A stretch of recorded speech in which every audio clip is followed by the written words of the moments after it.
ఒక చిన్న గ్రామంలో చిట్టి అనే బుజ్జి అబ్బాయి ఉండేవాడు. అతను చాలా సంతోషంగా ఆడుకుంటూ బాగా చదువుకుంటూ ఉండేవాడు. అతనికి మోదకాలు అంటే చాలా ఇష్టం.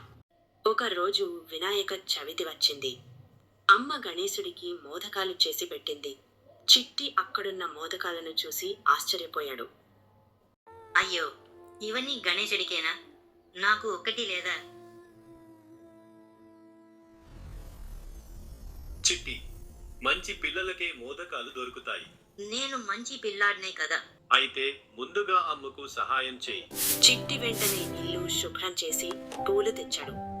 గణేశుని విగ్రహాన్ని అందంగా అలంకరించాడు. అమ్మకు సహాయం చేశాడు.